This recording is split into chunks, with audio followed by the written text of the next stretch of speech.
नमस्कार साथियों, मैं मनीष भारती संस्कृति पीसीएस प्लेटफॉर्म पर आप सभी का स्वागत करता हूं। साथियों, यूं तो हम सभी जानते हैं कि बिहार में सड़कों का जाल बिछा हुआ है। पिछले एक दशक में बिहार में अगर किसी एक क्षेत्र में सबसे बेहतर काम हुआ है तो वह परिवहन व्यवस्था में, और काफ़ी सड़कें बनाई गई हैं। बिहार में कनेक्टिविटी को बेहतर किया गया है, लेकिन बिहार अब एक स्टेप और आगे बढ़ता हुआ दिख रहा है। जैसा कि इस बजट में भी चर्चा किया गया कि बिहार में 5 एक्सप्रेसवे आने वाले समय में बनते हुए दिखेंगे, और अब कहा जा रहा है कि बिहार को अमेरिका जैसी सड़कें मिलने वाला है, और यूएसए का रूट 66 फॉर्मूला जो है वो बिहार में अब लगाया जाएगा। खास करके भारत सरकार की नज़र इस बात पर है कि पूर्वांचल जो हिस्सा है और खास करके पूर्वोत्तर, इसको बेहतर किया जाए, और इसके लिए बिहार को हब के तौर पर देखा जा रहा है कि किस तरह से, चूंकि अगर मान लीजिए पूर्वांचल की तरफ या बंगाल की तरफ कोई भी सड़क हाईवे एक्सप्रेस पे जाता है तो उसे बिहार होकर के ही गुजरना होगा, तो निश्चित तौर पर बिहार एक जो है हब बनता हुआ नजर आ रहा है। क्या कुछ व्यवस्था इसके अंतर्गत किया जाएगा, विस्तार से इन सब चीजों को समझने की कोशिश करते हैं। रूट 66 अमेरिका स्टाइल में दौड़ेगा बिहार। 120 की स्पीड से वहां पर जो है गाड़ियां चलती हुई नजर आएगी, अब कहा जा रहा है। और 1 किलोमीटर पहले जो है वो अगर कहीं टर्न है तो वो दिखना शुरू हो जाएगा।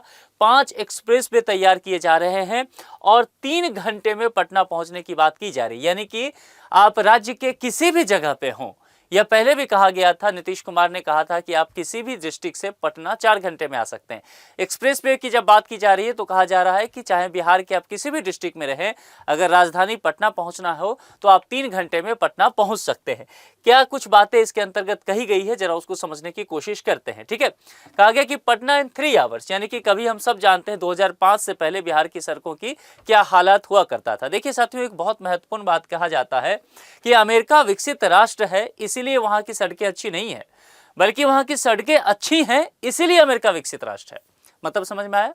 यानी कि जहां भी सड़कें बेहतर होगी, रोड बेहतर होगा, परिवहन व्यवस्था बेहतर होगा, उस जगह का तरक्की होना तय है। यही बात अब बिहार में कही जा रही है। लगातार बिहार ने अपने पिछले एक दशक में, मैंने पहले भी चर्चा किया कि सड़कों को बेहतर काम किया है। अब एक्सप्रेसवे का जाल बिछाया जा रहा है और इससे निश्चित तौर पर परिवहन व्यवस्था का कह सकते हैं कि स्पीड भी बढ़ने वाला है, और इस तरह से वहां रोड को डिजाइन किया जा रहा है कि गाड़ियां 120 किलोमीटर पर आवर की रफ्तार से एकदम सुरक्षित तौर तरीके से देखते हुए दौड़ते हुए नजर आएगी। इसके अलावा एक महत्वपूर्ण चीज क्या हो जाता है, विजिबिलिटी को लेकर के बात की जाती है। इसमें कहा गया है कि अगर कोई मोड़ आगे है तो इस तरह से अगर रोड बनाया जाएगा, डिजाइन किया जा रहा है कि 1 किलोमीटर पहले से दिखने लग जाए कि आगे जाकर के कोई मोड़ है, ताकि कोई हादसा हो, अगर एक्सीडेंट होने की संभावना हो तो उसको कम किया जा सकता है। ठीक है, कुल मिलाकर के लक्ष्य केवल सड़कें बनाना नहीं है, बल्कि पूरे राज्य को राजधानी पटना से केवल 3 घंटे के अंतराल में जोड़ देना है। तो कुल मिलाकर के अगर आप देखेंगे तो यह आने वाले समय में प्रशासनिक दृष्टिकोण से भी बिहार को आगे करेगा, और दूसरी बात कहा जाए तो आर्थिक दृष्टिकोण से भी बिहार को समृद्ध करने की बात की गई है।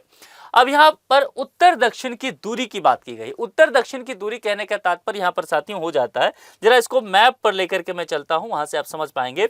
अब देखिए, जैसा कि हम जानते हैं कि बिहार में गंगा नदी यहाँ बक्सर के चौसा से बहते हुए तकरीबन, अगर आप देखेंगे, ये रफ है एक तरह से, मान लीजिए गंगा नदी इस हिसाब से बढ़ती है, 12 डिस्ट्रिक्ट को टच करते हुए जाती है। ठीक है, गंगा यहाँ पर, तो गंगा नदी क्या करती है कि बिहार को 2 भागों में डिवाइड कर देती है ना। यानी कि एक हिस्सा जो है दक्षिणी मैदान हो गया जिसमें मगध वाला हिस्सा पड़ता है, और एक हो गया उत्तरी मैदान जिसमें आप मिथिला का हिस्सा कहते हैं, नेपाल से जो टच करता हुआ एरिया है, यहाँ नेपाल है।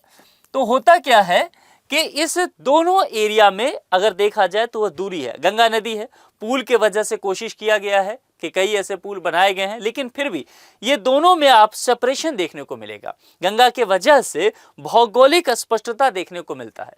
तो विभिन्न परियोजनाओं के माध्यम से ये कोशिश किया जा रहा है बिहार सरकार के द्वारा कि ये जो उत्तर बिहार है और दक्षिण बिहार है, इसके बीच दूरी कम किया जा सके, इस पर जो है पूरी तरह से कोशिश की जा रही है। इन सब चीजों को देखते हुए 225 किलोमीटर लंबी आमस दरभंगा एक्सप्रेस वे, और अगर आमस दरभंगा एक्सप्रेस वे जो है इस एरिया तक फिलहाल ले जाया जा रहा है, इसे कहा जा रहा है कि आगे चल करके मधुबनी के बॉर्डर यानी कि नेपाल तक पहुंचाए जाने की बात की जा रही है।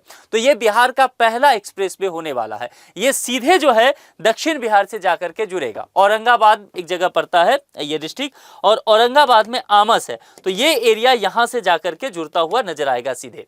ठीक है। तो दक्षिण और ये देखिए दरभंगा, तो दक्षिण और उत्तर सीधे तौर पर ये एक्सप्रेसवे के जरिए से ये बिहार का दो हिस्सा जो है वो जुड़ता हुआ दिखेगा। और ये पूरा कॉरिडोर देखेंगे, अगर यहाँ औरंगाबाद के बाद तो ये गया से होकर के गुजरेगा, गया के बाद देखेंगे तो यह एरिया जो है ये डिस्ट्रिक्ट दूसरे कलर से दिखाता हूँ ताकि आपको थोड़े सही से दिखे, ये गया, गया के बाद देखेंगे तो ये जहानाबाद, जहानाबाद के बाद देखिए राजधानी पटना, और पटना से अब गंगा के उस पार हम चले जाएंगे, यहाँ पर गांधी सेतु है तो यह वैशाली पहुंच जाएगा, और वैशाली के बाद कहाँ समस्तीपुर, और समस्तीपुर के बाद कहाँ दरभंगा।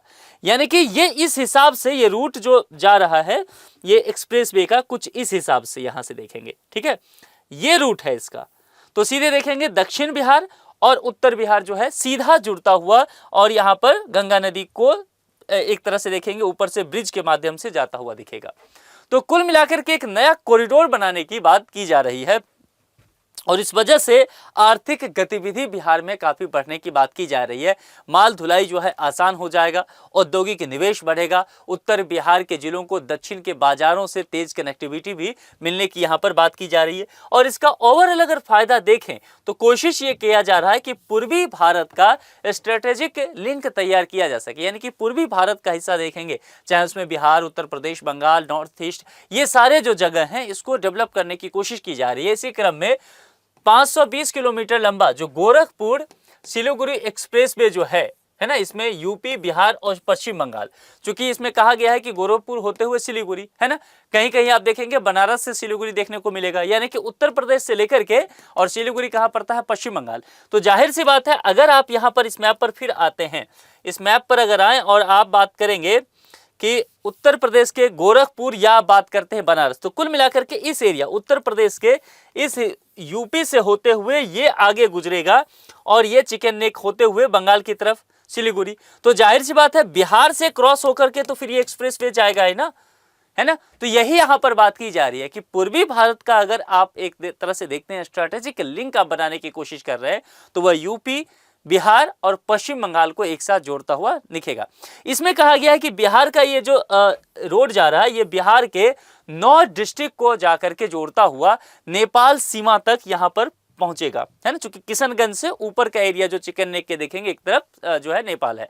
तो गंडक और कोसी नदियों पर अतिरिक्त पुल भी इसमें बनाए जाएंगे, और इसको परियोजना को बेहतर तरीके से लागू करने की बात की जा रही है। कई धार्मिक स्थल इसके अंतर्गत आएगा जहां पर एक तरह से पर्यटन को बढ़ावा दिया जाएगा, क्षेत्रीय व्यापार इससे निश्चित तौर पर बढ़ता हुआ दिखेगा, और कुल मिलाकर के जो हम बात करते हैं सीमांचल तक पहुंचने की वह भी बेहतर हो सकेगा। इसके अलावा जो एक महत्वपूर्ण बात है वो पोर्ट कनेक्टिविटी को लेकर के बात की जा रही है। पोर्ट कनेक्टिविटी से मामला यहाँ पर समझिए, चूंकि बिहार के लिए हम हमेशा प्रयोग करते हैं कि बिहार जो है एक लैंडलॉक स्टेट है, ठीक है, यही बात आप कहते हैं उत्तर प्रदेश के लिए, दोनों स्टेट के लिए देखिए, फिर से एक बार मैप पर आ जाइए, दोनों स्टेट में देखने को मिलेगा। लेकिन जो पश्चिम बंगाल है, वेस्ट बंगाल है, यह बंगाल की खाड़ी से जुड़ा हुआ है, तो जाहिर सी बात है वहां पर पोर्ट है। तो अगर ये एक्सप्रेसवे वहां जाकर के जुड़ता है तो उत्तर प्रदेश के सामान पूरे बिहार से यहां से जाता हुआ सीधे हम जाकर के बे ऑफ बंगाल तक जोड़ सकते हैं। तो कुल मिलाकर के देखेंगे ये जिसमें कहा जा रहा है कि भाई कैमूर से ये गुजरेगा, रोहतास से, उसके बाद औरंगाबाद से, गया से गुजरने की बात की जा रही है, और कई जगह जो झारखंड और उस जमुई के इलाके में थोड़ा जो नक्सल एरिया है वहां से भी बढ़ता हुआ दिखेगा। तो जो पिछड़े इलाके हैं वहां भी आर्थिक गतिविधि बढ़ेगा। तो निश्चित तौर पर कहा जा रहा है कि ये जहां जहां से ये एक्सप्रेस पे गुजरेगा वहां पर एक तरह से औद्योगिक जोन भी तैयार किए जाएंगे ताकि रोजगार का नया अवसर यहां पर मिल सके। इसके अलावा यहां पर बात की जा रही है नेपाल सीमा तक को लेकर के। अब देखिए बिहार के उत्तर में नेपाल है, तो कहा जा रहा है कि जो रक्सौल हल्दिया एक्सप्रेस वे होगा, रक्सौल जो है वह इस जगह पर पड़ता है, तो हल्दिया बंगाल में, तो कुल मिलाकर के ये जो एक्सप्रेसवे होगा सीधे नेपाल बॉर्डर को हल्दिया पोर्ट से जुड़ जाएगा। देखिए यहाँ नेपाल बॉर्डर है ना, इसको सीधे हल्दिया पोर्ट से जाकर के वहां पर वे ऑफ बंगाल से जुड़ेगा। तो निश्चित तौर पर आयात निर्यात का समय जो है एक तरह से सुविधा बढ़ेगा, समय कम लगेगा, लागत कम लगेगा, और ये बिहार के ये वाला जो एक्सप्रेसवे है यह बिहार के 11 डिस्ट्रिक्ट से होकर के गुजरेगा। तो सीधा लाभ पूरी तरह से इसमें बिहार को मिलने वाला है। इसके अलावा जो खास करके जो बिहार का सबसे डेवलप एरिया कहा जाता है, ये जो बेगूसराय मुंगेर का हिस्सा पड़ता है ना, बिहार का एक तरह से नोएडा जैसा सिचुएशन यहाँ पर रहता है, क्योंकि बरौनी रिफाइनरी वगैरह जो है, एनटीपीसी, ये सब उसी एरिया में है। तो कुल मिलाकर के बेगूसराय और मुंगेर के बीच जो है गंगा पर प्रस्तावित 6 लेन पुल भी इसके अंतर्गत बनेगा।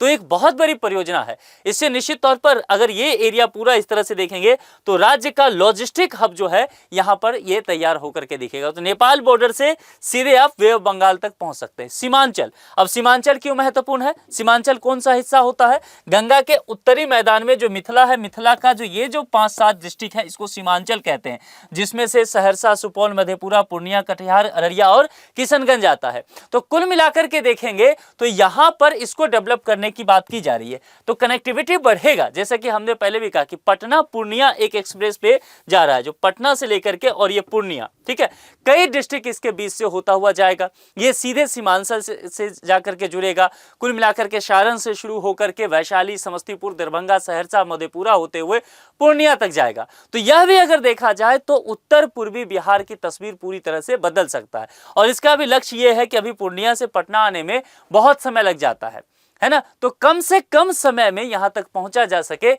इस पर पूरी तरह से कोशिश की जा रही है। अब यहां पर पटना को लेकर के बात किया जा रहा है कि पटना जो है एक्सप्रेस वे का हब बनेगा। क्योंकि बिहार में कई एक्सप्रेस वे, अगर मैंने अभी देखा होगा, यहां से मैंने गोरखपुर से सिलीगुड़ी का चर्चा किया, रक्सौर से हल्दिया का चर्चा किया, पटना से पूर्णिया का, तो पटना से सब होकर के गुजर रहा है।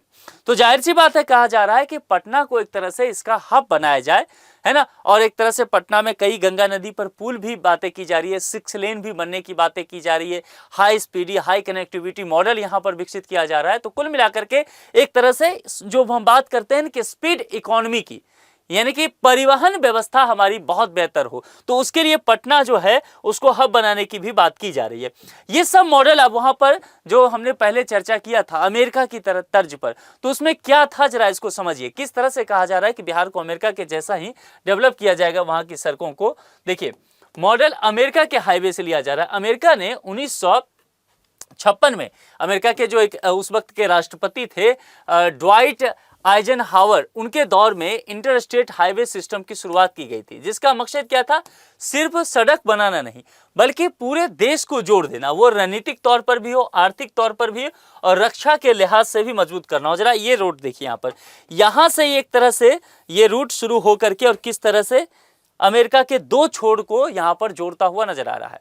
तो तकरीबन ये देखा जाए ना तो 66,000 किलोमीटर लंबा एक नेटवर्क है, जिसमें कई शहर, राज्य और उद्योग जो है उसको जोड़ा जा रहा है। इसलिए रूट US 66 इसको कहा जाता है।